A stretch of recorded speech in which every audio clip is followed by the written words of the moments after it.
कि जब जब जीवन में कष्ट पड़ा तो मैंने आपको पाया, और जीवन में सुख मिला तब आपको भूल गए हम।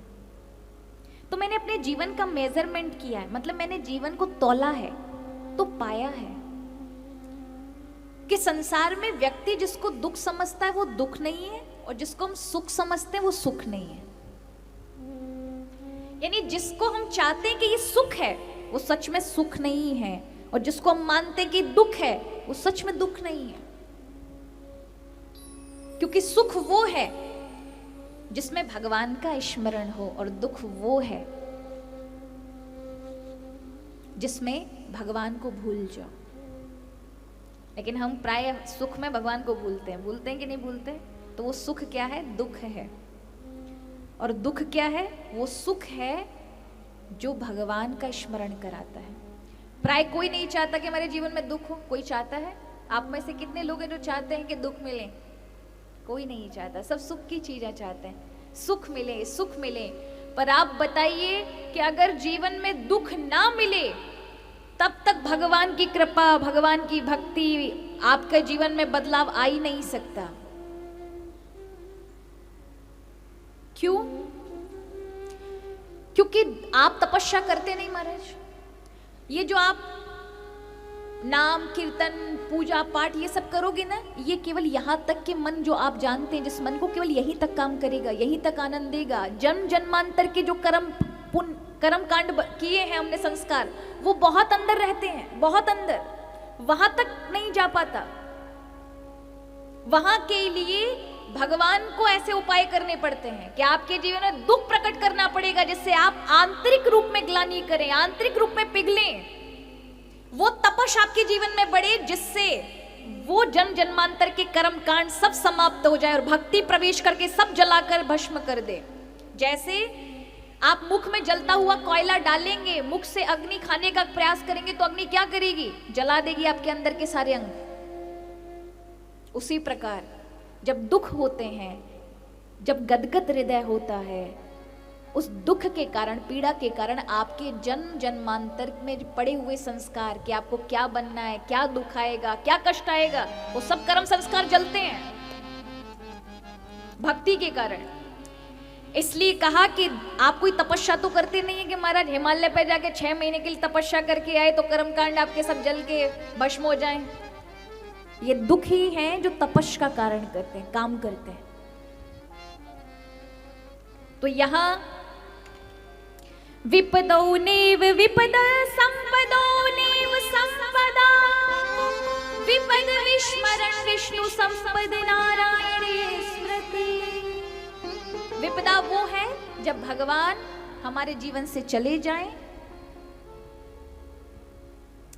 और संपदा वो है जब जीवन में भगवान याद आए। देखो, जीवन में जब तक भगवान की याद आ रही है, भगवान का स्मरण है, समझ ली, तब तक सुख है। और जीवन में भारी कष्ट मिल रहा है, इसका अर्थ है भगवान ये आपको बताना चाहते हैं, भगवान की ओर से मैसेज मिल रहे हैं महाराज, संदेश है। जिन संसारी चीजों में आपने अज्ञानता के कारण अपना मन अटका रखा है, दुखी हुए पड़े हो महाराज, वहां से अपने आप को कट आउट करो, भगवान की ओर जोड़ो, अपने आप दुख समाप्त हो जाएगा। ये प्रभु का संदेश है। तो ये दुख क्या है? तपस्या है, तपस्या का कार्य करते हैं। यही दुख आपके जीवन में बहुत बड़ा बदलाव कर देंगे। इसलिए दुख बहुत आवश्यक है जीवन के लिए। तो कुंती कहती है, प्रभु आपका जो स्वरूप है ना, कैसा है? हे हरि, आपका स्वरूप है हरि जषाणाम इवतोय विप्सितम। हम मनुष्य पहचानेंगे नहीं प्रभु आप क्या हो, इस संसार के लिए जल समान हो। जैसे एक समुद्र के अंदर मछली हो तो मछली के प्राण कब तक हैं? कब तक है मैया? सबको ही पता है मछली जल की जीवन, उसका हाथ लगाओ बाहर निकालो, सबको पता है मर जाएगी। जल ही जीवन है, मानते हैं आप सभी। उसी प्रकार शास्त्रों में कहा है हरि जषाणाम इवतोयम इप्सितम। जषाणाम कहते हैं पानी को, हरि क्या है हम सबके लिए? पानी की तरह है। हम उसमें मछली हैं, जशाणा माने मछली, तोयम माने पानी। हम सभी मछली की तरह बिना हरि के जीवन नहीं हमारा टिक सकता। एक बार एक छोटी सी मछली अपनी माँ से पूछती है, माँ मैंने सुना है हम पानी के अंदर रहते हैं, क्या आप पानी को देखा? ये पानी कैसा होता है? माँ कहती देखा तो नहीं बेटा, पर सुना है अपने पूर्वजों से कि हम पानी में रहते हैं, पानी से निकलेंगे तो मर जाएंगे, पानी ही हमारा जीवन है। उसने कहा क्या किसी ने देखा है अपनी माँ आंख से? उन्होंने कहा जिन्होंने देखा है वो कभी लौट के नहीं आए, क्योंकि जो पानी से बाहर गए, जयराम जी की हो गई होगी महाराज। एक दिन एक मछुआरे ने जाल डाला, बहुत सारी मछली उसमें फंसी, उसमें वो छोटी वाली जो पूछा करती थी वो भी फंसी।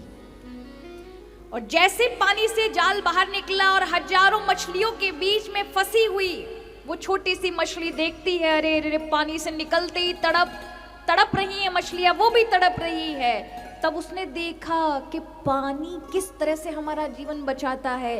तुरंत इतना छोटा सा जाल का छेद दिखा जिसमें कोई मछली पार नहीं हो पा रही थी, वो तुरंत वहां से निकली, तुरंत पानी में गई और अब अनुभव किया, हाँ जल को देख करके आई हूं, जल से हमारा जीवन है।